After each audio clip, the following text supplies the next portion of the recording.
death penalty is a political creation.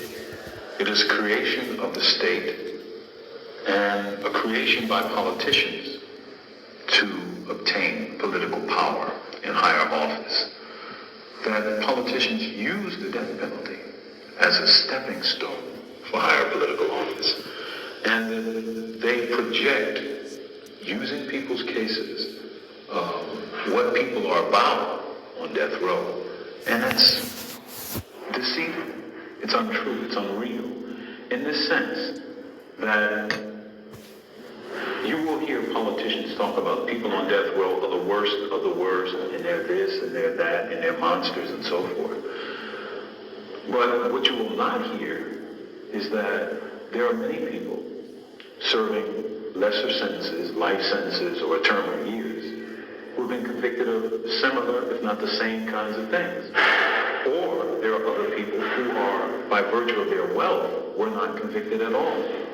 So what we're really talking about is a system that calls itself a justice system that uses the injustice of wealth, power, rank, status, race, privilege to determine who comes on death row, you see.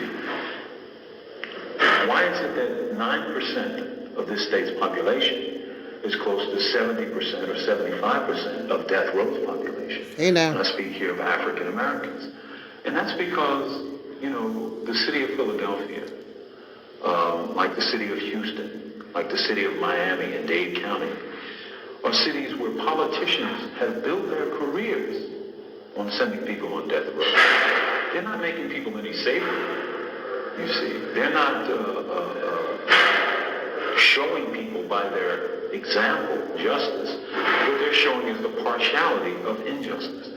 Because for most of the people on death row, the overwhelming majority of people on death row were poor, could not afford the resources to develop a defense, could not begin to combat the forces of the state, the government.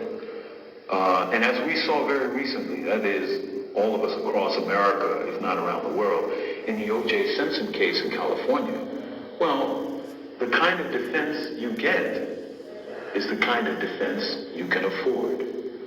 Most of the people who are here on death row, in Pennsylvania, in New Jersey, in Florida, in Texas, in Illinois, in California, are on death row because they could not afford what O.J. Simpson could afford, which is the best defense.